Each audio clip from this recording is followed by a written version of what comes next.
So, for those who don't know me, my name is Howard Locke. I'm a Oh, hey. senior business analyst, sort of circa 25 years experience, typically working in IT change and transformation. I first met David a little over a year ago, and he introduced me to BVMF. I saw it. I thought, wow, I've never seen anything quite like this in my career before. So he started to introduce me to some of the models, and everyone he showed me, I thought, wow, this is different. Never seen anything like this before.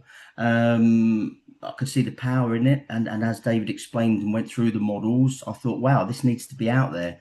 I thought, this could be absolutely huge and massive. And David had been spending a long time creating these models, techniques, etc., but not actually. So, been using it his own day job, but not thought about fully commercializing it and getting it out there. And so I started that journey with him, and I'm pleased and proud to be part of that journey. Before I hand over to David, the format of today is if you've got your mics on, can you just mute them, please, if that's okay? If you've got any questions during the presentation, if you just put them in the chat, then we'll come to them, because a lot of the questions might be answered throughout the presentation. But yeah, so we're going to have plenty of time at the end to do that Q&A. And I'd like to hand over to David. Hello, everybody. Thank you, Howard. I will be presenting for about 35 minutes. Very nice to see you all. Some of you may have met Nicole Valtjanova, who's been working with Howard and I. If you've been on our courses, or you may have spoken to her. I'm delighted to say that as Nicole can't make it tonight because she's got young children, we have Pip Randall Nason with us tonight, who was Hi. working with us. Hi, thank you, Pip, for coming Hi, on. Hi. Pip. So if you are working with Howard and I, you may find yourself talking to Nicole or Pip in future. So that's about all I need to say for now. Let me tell you this. Imagine that sadly Bill Gates dies and he arrives at the pearly gates. And St. Peter says, just because we put your surname on our entrance, Bill, we're not sure whether we want to let you in. We've had Steve Jobs through here and a few people. Yeah, that was fine. But I don't know. I'll tell you what, we'll get you tried by the world of business and see what they say, because we're not sure you've been giving them value. So St. Peter shows Bill into this great big courtroom, and there's the world of business sitting there. And they say, hello, Bill. Now, look, first of all, you gave us DOS, MS-DOS. That was a bit of a DOS. Then you gave us Windows. Now, we got a lot of those in our houses already. And then you gave us complicated licensing and pulling out support and violating antitrust laws. Dear, oh dear. You know what? You didn't give us value, and we condemn you to hell. Bill goes white as a sheet, goes back out, and St. Peter says to him, well, Bill, actually, it's true. You didn't give them business value. Why was that? And Bill says, well, nobody had written it into the requirement specification. Now, that might not be all that funny, but I'll tell you what's not funny, people. 3/4 of projects in this industry have been failing to meet expectations for the last 40, 50 or more years, and that statistic has not changed. That's not funny. Now, I'm going to show you a bit more around these numbers. Let me put this to you. Why are we on here talking to you nice ladies and gentlemen? Do you remember back in the 1970s and 80s when a younger James Dyson went to see Hoover and Electrolux with his cyclonic whole new approach? Because all through the early 20th century, vacuum cleaners had been losing 50% of the suction before you even switched them on, practically. Right? And Sir James just had this incredible quantum leap. If we go cyclonic, no bag, blah de blah, 1,000 prototypes, no loss of suction. So let me sum up what we have here for you. No loss of value. When you've got 3/4 of projects failing to meet expectations, no loss of value is a very big amount potentially. Let's see if we can all help each other. At this point, I always seem to have to click and press my keys to get the slide. Ah, thank goodness for that. So what is business value maximization framework? Well, quite simply, it's the fundamental principles for maximizing value, success, and ROI from IT-enabled business process. These are fundamental principles that, to my way of thinking, have never before properly been documented, made available, and that is very much the reason why we've got these massive amount of failure going on. As well as a framework, it is as much as a framework, it is a skill set, and it's a way of working and thinking. Value drives the whole way through. It's not like, oh, well, we might get a bit at the end if, you know, if things go well. It's an attitude, an ethos, it's an approach, and it is a documented framework. And if you would like to come on one of our courses soon, we hope you will, but that's entirely up to you, of course. You will get a certain amount of documentation. There is a lot. So the fundamental principles are detailed and comprehensive because I have been working on this for a very, very long time. They're micro connective. That just means that the big picture is connected to the detail that makes the big picture happen right the way down. There's a lot of what I call macro assumptive, stuff going on in this industry. Let's get a computer system in, everything will be much better. Oh, no, it won't, unless you know what you're doing and you know how to connect up the big ideas to the inaction. So, it's comprehensively layered. I'm going to talk a bit more about that in a minute and how we layer. No gaps to jeopardize the manifestation of value, because value is like a chain, for example. It is as strong as its weakest link. And if you've got weak links in that chain, or as I have thought for a long time, there are links missing, how the heck are you going to get massive value out the other end? So BVMF, Business Value Maximisation Framework, was developed by me and now is helped by Howard, specifically for value, success, and ROI maximisation in the world of business, organisational, corporate IT systems. Yeah, because that was where I thought the most, that was where I grew up. I didn't start there, but that's where I've come through. And boy, do those people need help. Not saying they're not doing it as well as they can. I feel quite sorry for them in a way because they've never had these principles and help and detail. There's been, they just haven't had it.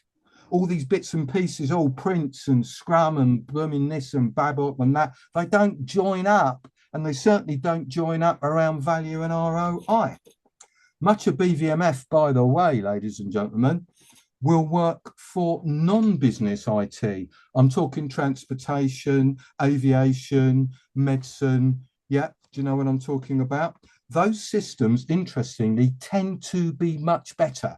There's a reason for that, which I won't dwell on, but if you come on the course, I'll say more about that. And by the way, some of BVMF will work for projects that do not have any IT in them at all, which is quite interesting. But this tonight is really about the IT that's going on in corporate arenas. If you come on the course, here are some of the subjects which we cover. I'm not going to read these through. You've got to define the problem before you know how to fix anything, haven't you? And these are some of the subjects that we'll cover on the course. And here's some more subjects that we will cover on the course.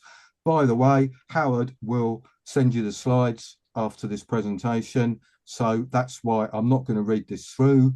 You can read it through. I'm just trying to help you through this journey to get into our world and see what might happen if you were to come on one of our courses.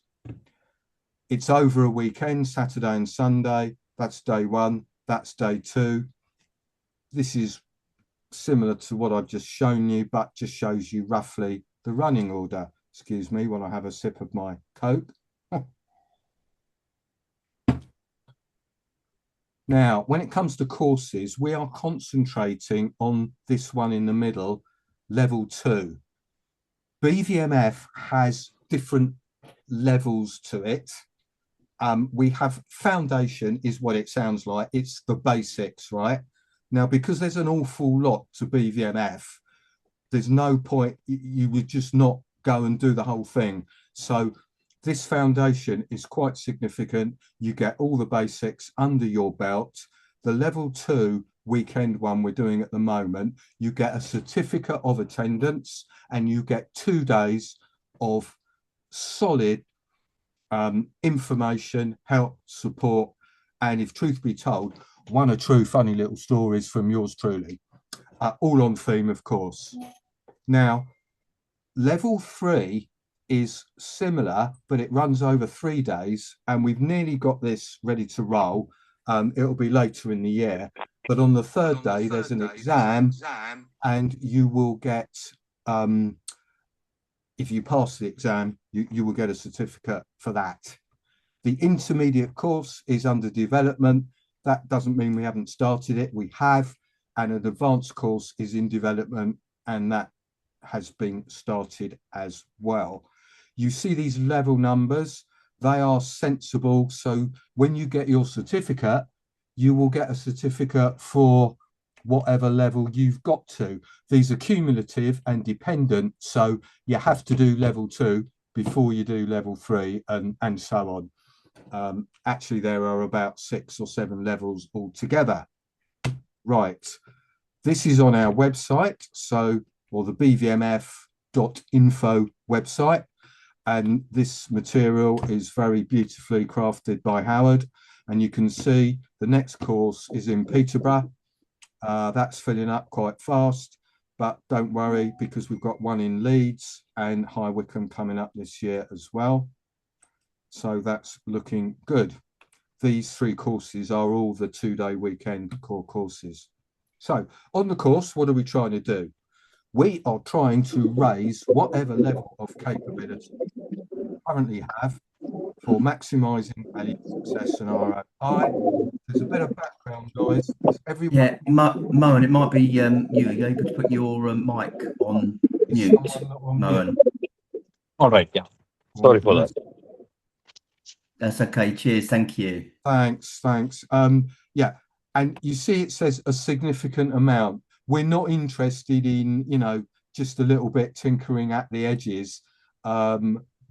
It's going to make a big difference. What is big? Well, let me tell you more about this. So you get this capability and you can take it back to your team and help them to work with you to do the same. You become a business value maximisation specialist, a BVMS. This was a role name that I coined back in the 1990s because I thought it was missing. And as Howard said, I was been working away on this, using it in my day job, often covertly, not always overtly.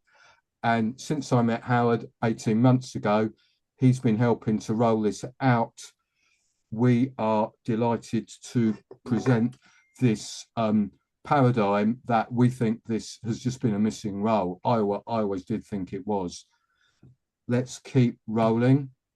So us all working together with BVMF, you and your colleagues will typically, significantly, even dramatically raise the likelihood of your project succeeding. Now, when 3/4 of projects are failing, significantly, even dramatically raising the likelihood that it will succeed has got to be worth something.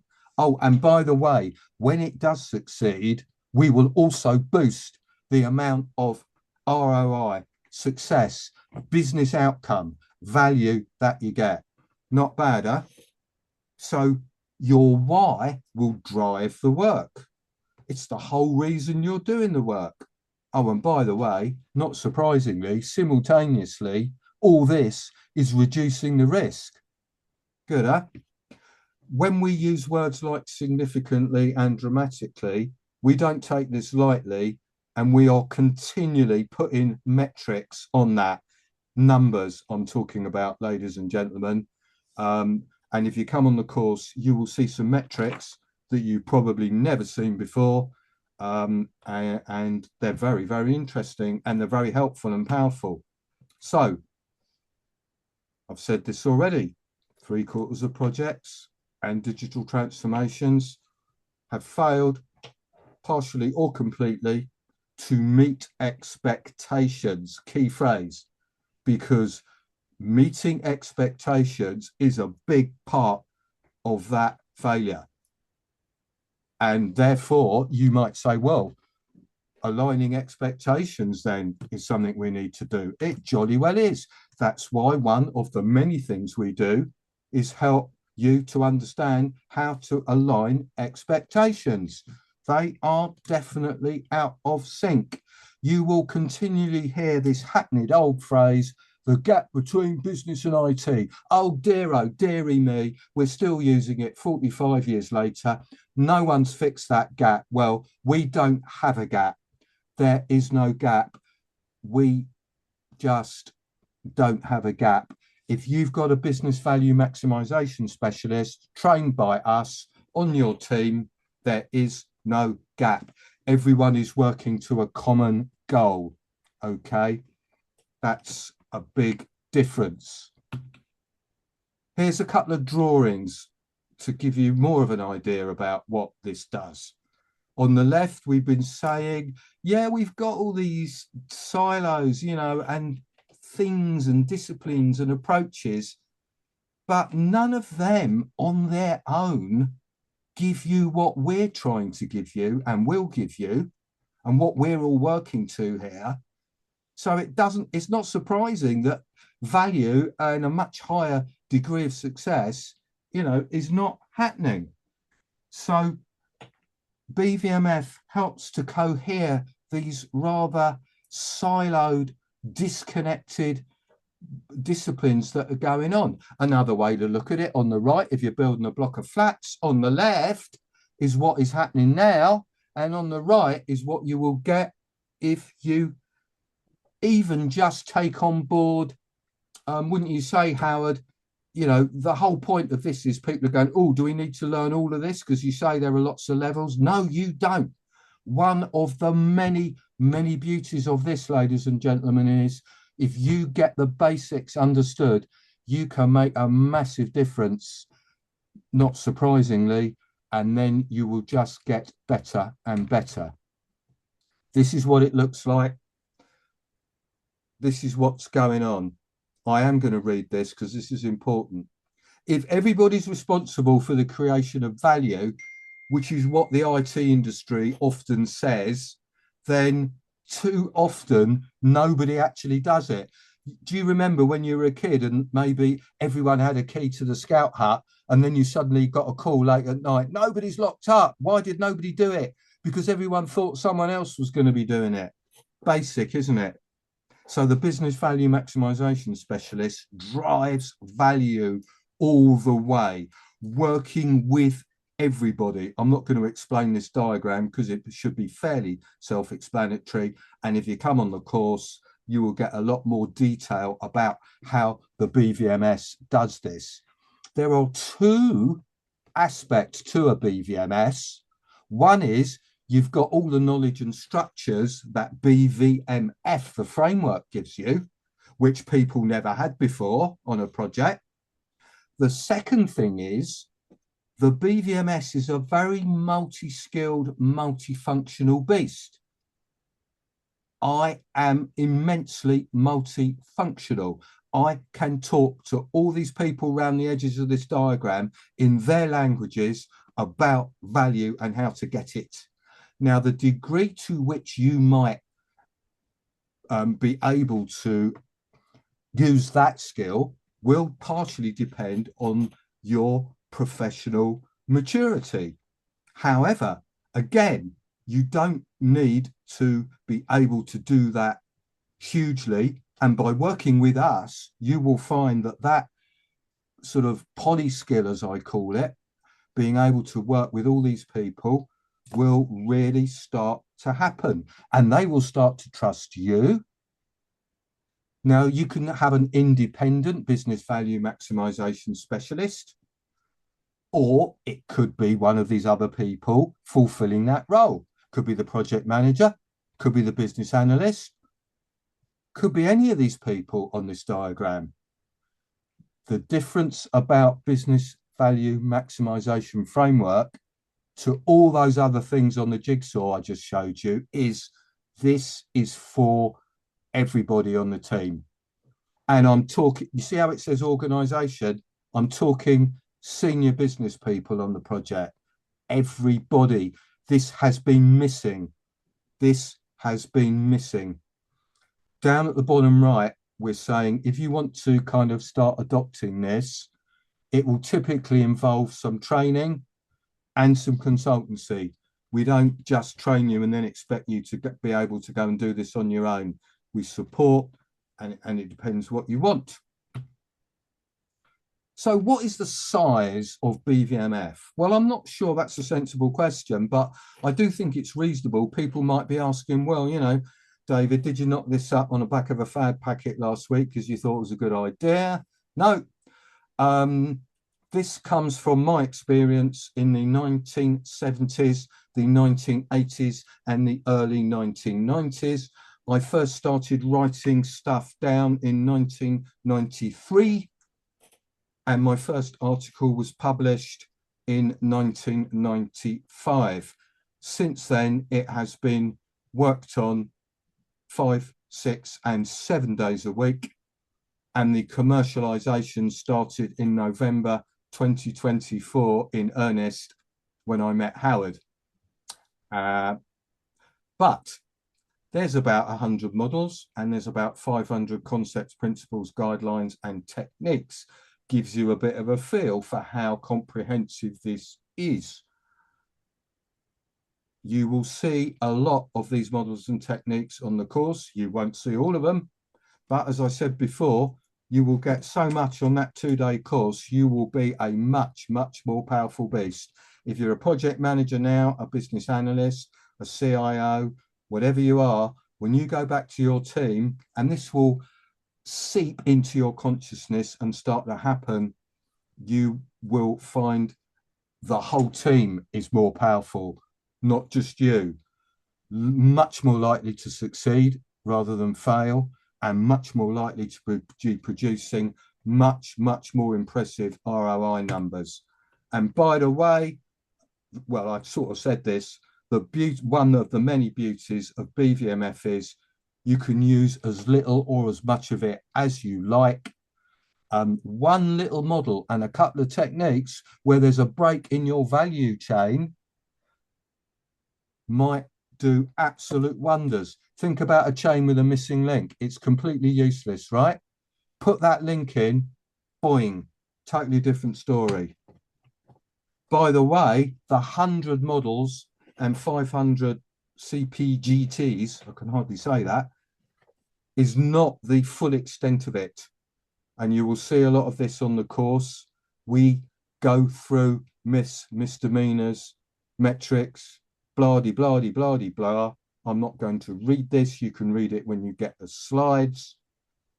And we will explain why what's been going on so far has not been working. And hopefully you will, we're not in the business of persuading you to do anything. We want to show you, make this available to you. And you will start to go, oh, wow, this is different. Yes, it is.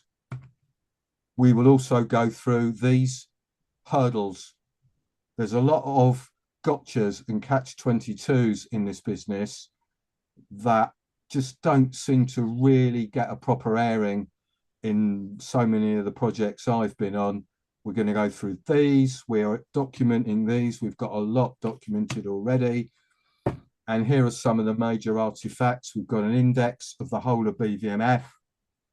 We have reasons for failure and success, and we map those reasons through BVMF to models and techniques. So chain is not broken. We've got a glossary, and we've got an effectiveness spectrum, which is a set of criteria which works with what we call the IT business value capability assessment.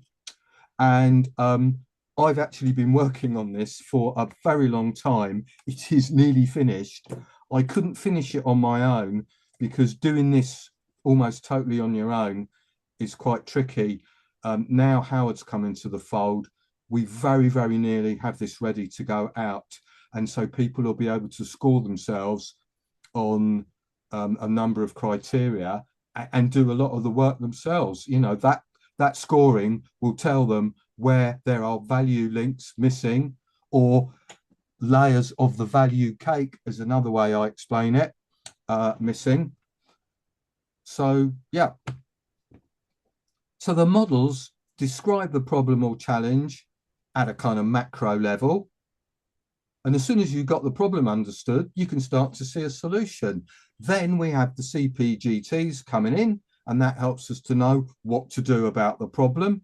And we will help you to understand how to get across this turbulent river of challenge. That proverbial phrase, the gap between business and IT. Now, I'm not going to talk about that because I'm fed up with it, hearing about it. But to be fair, it is a very, very challenging exercise for everybody, and everybody's working hard. So Howard and I would be delighted if we can help that failure rate to come down. That is what Howard and I and Nicole and Pip want to do. That's what we most want to do. And I'm going to show you some interesting numbers on this in a minute. It's not BVMF, a full-on project delivery method. That's not what we're trying to do. It's not paint by numbers. You don't just get a colouring book and fill it in. There you go, which is what the IT industry always wants. It's not like that.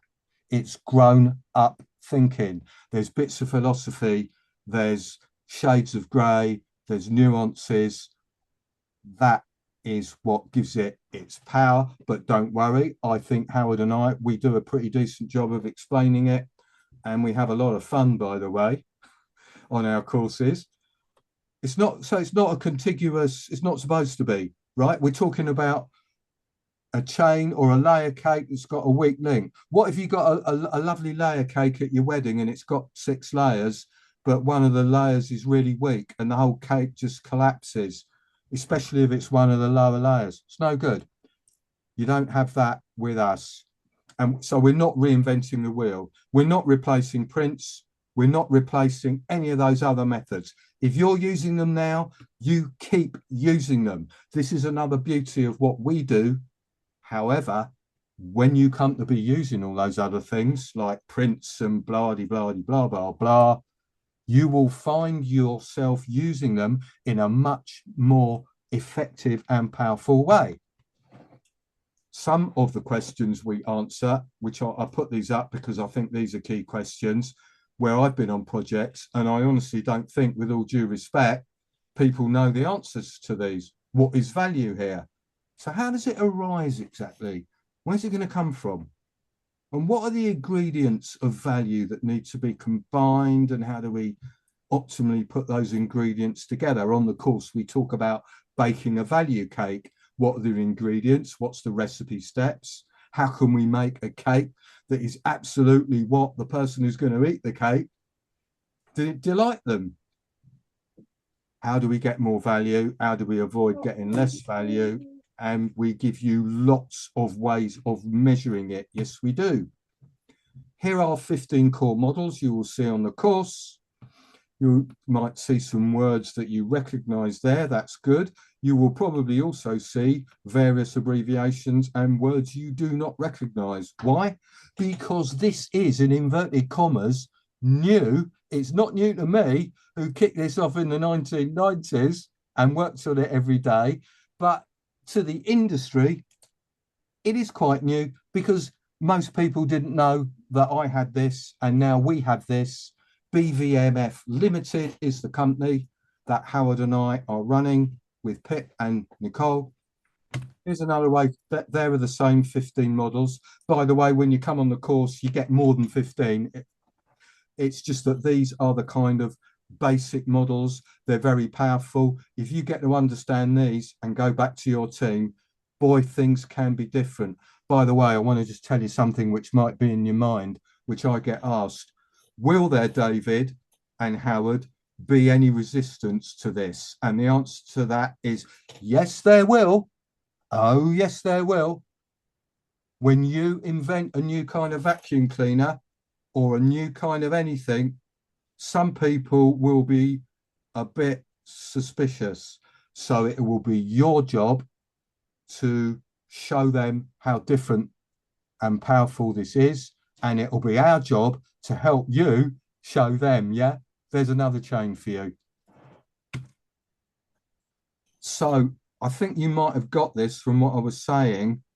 This does not replace anything, mainly because it's filling in something that wasn't there in the first place, right? It completes, augments, and enhances. Doesn't try to reinvent the wheel. It's not a project delivery method. But business value maximization specialists at the bottom there, guys, using BVMF deliver value. They deliver success. They deliver ROI. Ooh, good fun. Here's a couple of people that came on our course. This was the November course we did. And we didn't pay them any money to say this. In fact, they very kindly paid us a few quid, which was very nice indeed of them. And I think they felt they got amazing value. Bilkis was a very intelligent and helpful lady. She really enjoyed the course. She made some great comments, didn't she, Howard? She did. And the last one was interesting. David was amazing. As I said, we didn't have to pay her for that. No, didn't pay her for that. And this lady was a very clear thinking, sober woman. And but I think what happened was at lunchtime she had a few beers, didn't she? And she'd never done beer before. And she came in and goes, "Oh, David's amazing." And no, you don't need to say that. Don't say that.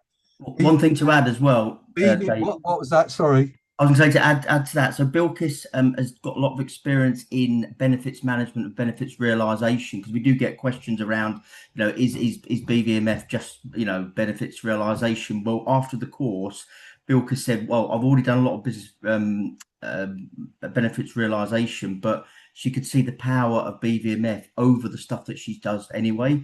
And again, you'll find out on the course the key differences between, standard, benefits realization and benefits management and BVMF, because it is very, very different.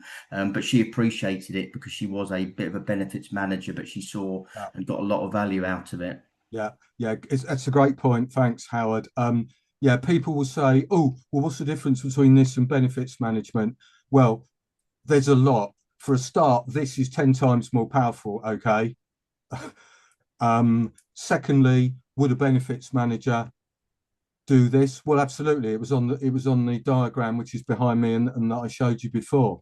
A benefits manager would be great coming on this course. They would just end up 10 times more powerful, mainly because a BVMFer, and I have to be careful how I say that, a business value maximization specialist has way more leverage with their multi skills to be able to do something if they see that the value is not coming through, and a load of other things.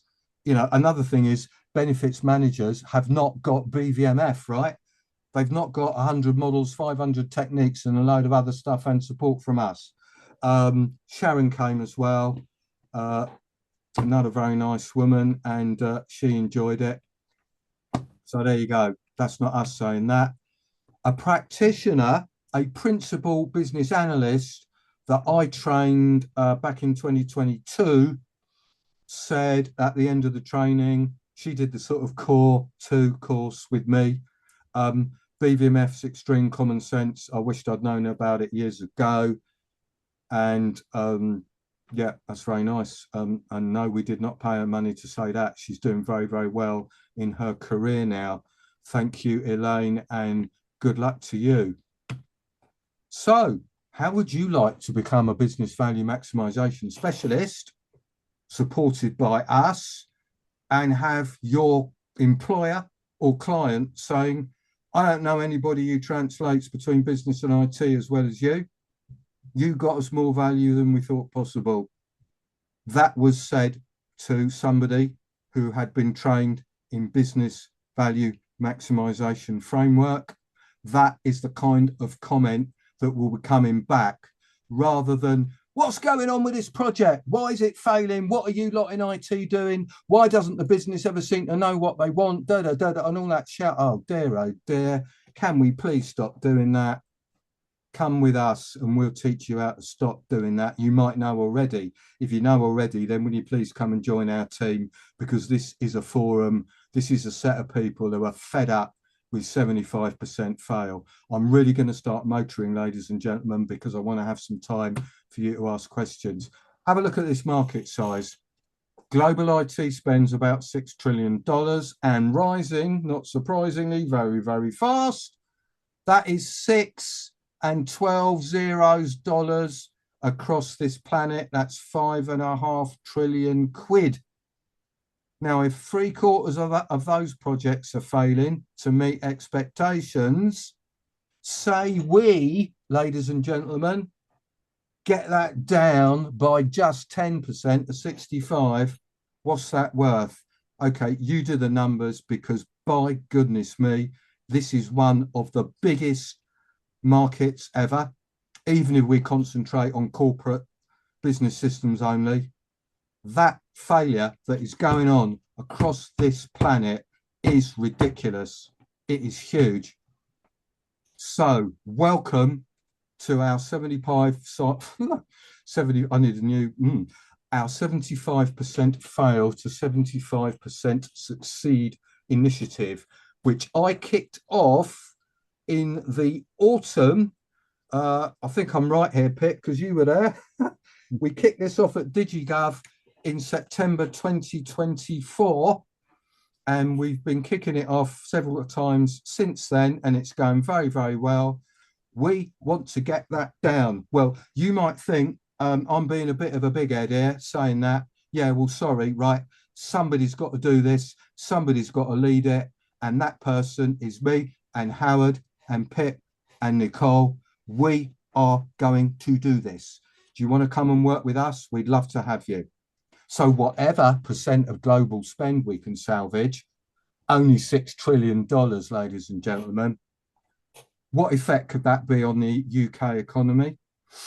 Imagine all the public sector systems. Remember that NHS system 15 years ago that they canned? Dear, oh, dearie me, why didn't they ask me to go and help them?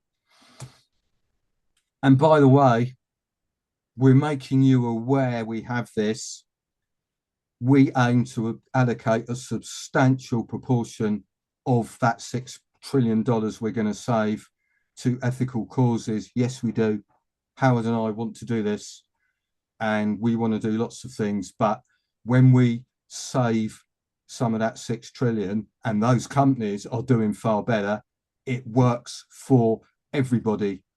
And we will be helping to get some poor people off the streets, because I hate walking around where I live and seeing people who've got nowhere to live. It's disgusting. And we're going to try and do something about that. Maybe we can do something that these waffling politicians can't do. There you go. This is Howard and my offer. Next course, you can get it for 300 quid plus VAT instead of nearly 1,000. The discount is gradually reducing because we're getting very good uptake. So book soon, but I'm not going to do all that sales stuff because I personally hate sales stuff. I do not even use the word sales, even though I just said it twice. Sorry. This is rollout, Howard.